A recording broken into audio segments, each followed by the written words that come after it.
T and David and Judy and Russ and Gabby and Lynn and John and Tom and Ron and Jan Garrett. Thank you.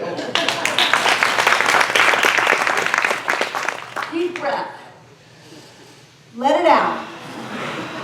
Because I'm not going to ask you today, I'm going to tell you. It is time to be free, and you are ready. So let's do our treatment for freedom together aloud.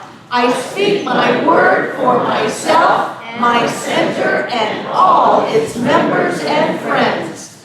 I know love as the only reality. I am created out of love. Love is what I am. I know this love as absolute freedom in every area of my life, the life of my center, and all who call it home. I know our center's mortgages are paid in full, and I claim for all of us financial freedom with all debts paid and cleared. I release any sense of struggle or wrongdoing. I live in an abundant universe where there is more than enough for all. We experience freedom in every moment by always having more than enough money, vibrant health, and loving relationships. We are who we have come here to be. With hearts open wide, we see the world through the eyes of love. We are blessed, we are rich, and we are free. And so it is. And we bring this forth by committing to our points of power. I always pay attention. I always tell the truth and tell it quickly. I always ask for what I want when I want it. I always take total responsibility for my experience. I always keep my agreements. And so it is. Wonderful, wonderful, wonderful.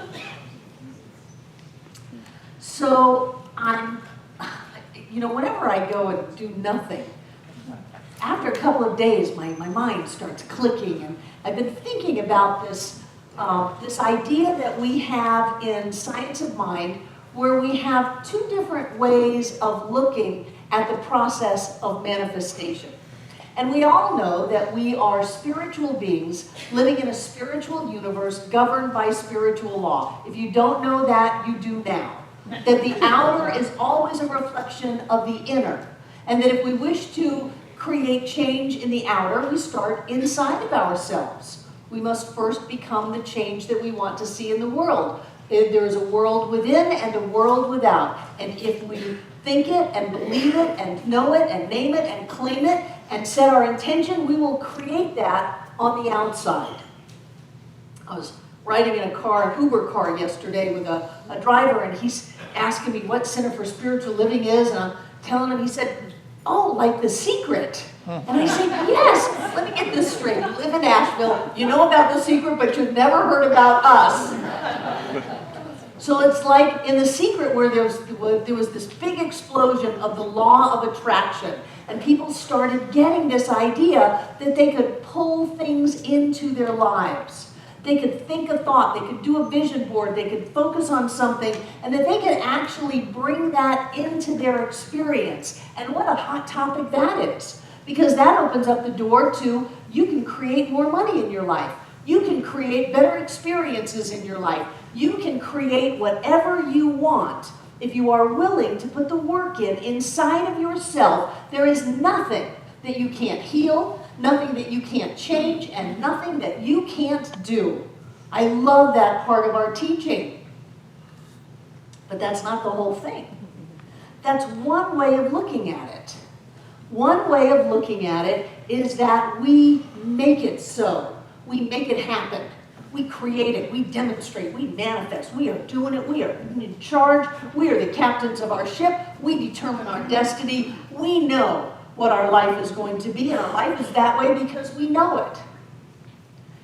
And then Ernest comes along and says, that's not really the whole picture. Because the other side of that is that whatever spirit is all that there is. Spirit is perfect, whole, and complete. Spirit created out of itself and became that which it created. So everything is already healed, healthy, whole. Everything is already prosperous, rich, abundant.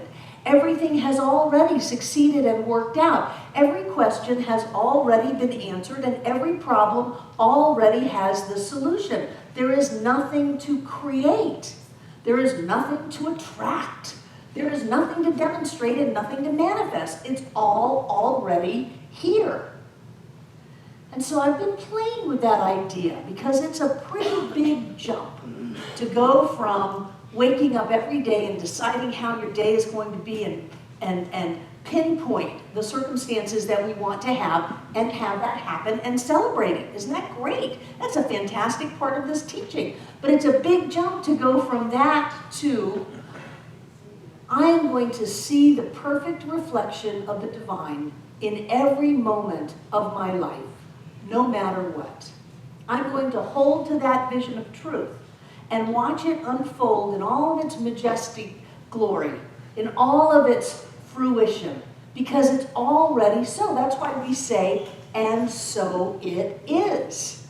Not, and so we make it, and so we force it, and so we have it. No, and so it is. And I had people really upset with me. I remember once back in Fairview when we were meeting in a modified trailer in a cornfield, I had a member of my board who was furious. Why do you say, and so it is? And I'm thinking, why are you on my board? We are having this level of conversation. How can you say, and so it is, when it isn't?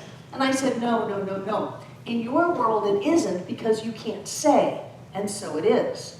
In my world, it is. And so knowing that it is, it's easy for me to say, and so it is. If I can't say, and so it is, before the demonstration happens, how is the demonstration going to happen? But it's not, and so I make it. It's not, and so I insist, or I attract, or I reflect. It's not like that. It already is. And so Ernest talks about the level of creation, which is about willpower and forcing, and you can do that. But I want you to know it will exhaust you. When we are making it so, it takes a lot of effort.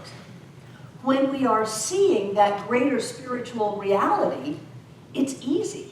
Whether or not there are obstacles in our life or not, there is an ease to it all. And so I'm looking at the ways that we manifest, because making it so is not only, I know that I have enough money to pay my rent. I know that I have enough money to pay my rent. I know that money finds me easily and joyfully in ever-increasing amounts, and that I experience so much money that I pay my rent easily. I see it. I know that it's happened. I'm going to have that happen. And it happens. But it also happens, this making it so, when we are going against the flow of life. And maybe you've had that experience. When you are making something so that is not really all about spiritual, spirit being all in all, everything being perfect, everything being God in form. Maybe when we're focusing on a problem, because isn't it amazing that we can be abundant, prosperous beings made out of the abundance of life itself, and we can create lack. I marvel at how we can do that. How we can hold back the floodgates of pre-existing wealth that we don't have to do for it. We don't have to go get it. It's already here, and so it is. It's right here and right now. But we can manifest an experience of lack. We can make it so. And you might have noticed that when you're going against those floodgates of love and joy and prosperity and health and wholeness, it takes a lot out of you. Because you have to make it so. You've got to force feeling upset in a world where love is all that there is. You have to insist that people are not reflecting their God-being state in a world that is just God in a love fest with God. And it takes a lot out of us. And we have to work it. And sometimes it comes out like people are telling that story over and over and over again because they want to make it so. They want to force it into form. They want to say, no, no, no, no. We don't live in a universe of love and light. We live in a universe of darkness and hatred and fear. And I can prove that because my next door neighbor is a dirty, rotten rack-and-fratchet. And let me tell you all of the ways that that person is manifesting their not God self. And we have to make it so. We have to bring it into form. And when we do that, we're tired. Check yourself out right here and right now. Are you tired? It has nothing to do with sleep. If you're tired, consider that at some level you are trying to make it so.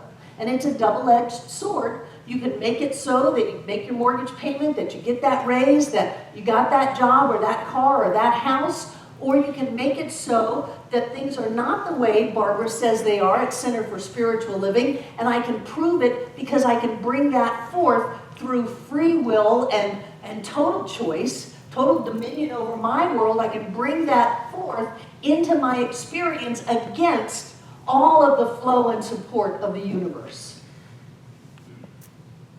I want you to consider that making it so is not where you want to go.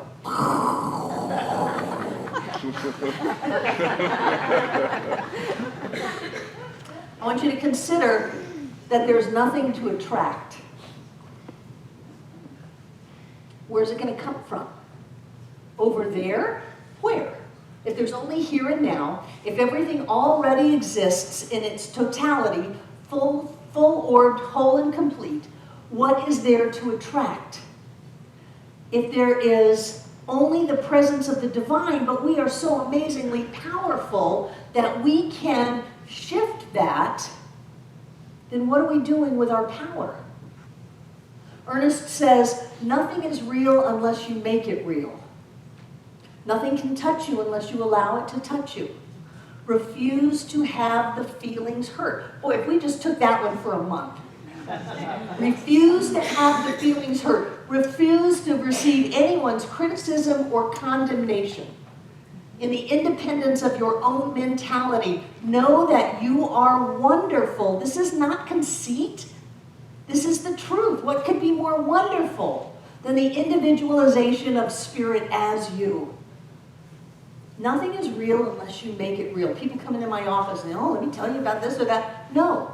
Nothing is real unless you make it real. Are you making it real? If you are making it real, you're going to get really tired. You might get sick. You might lose some money. You might have things fall apart that you thought were so stable because you're taking this infinite knowingness of all of life, supporting itself and cramming it into, this is what I think on a conscious level about how life works. Filtered through all of my neuroses and my history and my story, all of that. I'm going to cram it all down and I'm going to make it so. He says nothing is real unless you make it real. So think about it, because it can seem so clear.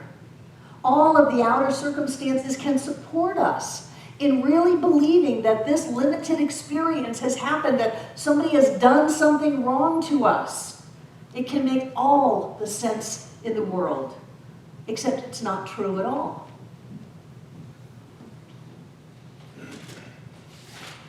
This is a poem called The Cookie Thief by Valerie Cox.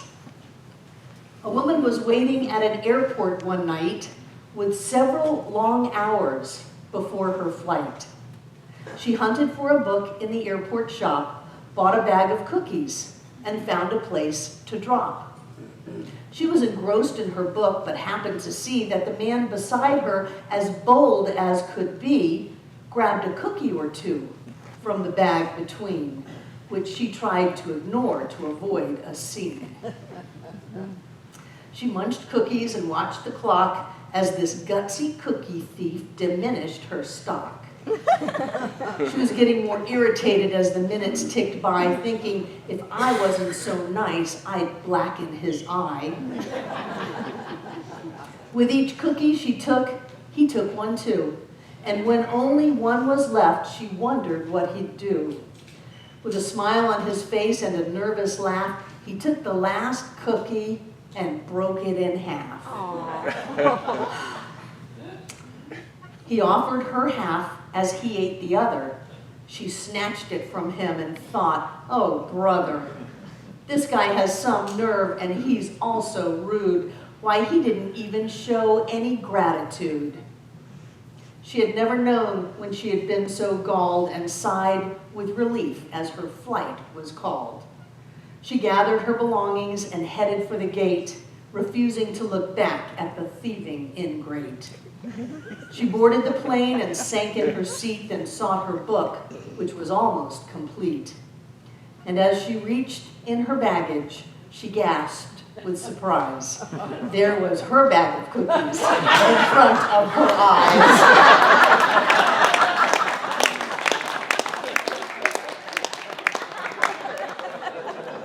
"If mine are here," she moaned with despair, "then the others were his, and he tried to share." Too late to apologize, she realized with grief that she was the rude one, the ingrate, the thief.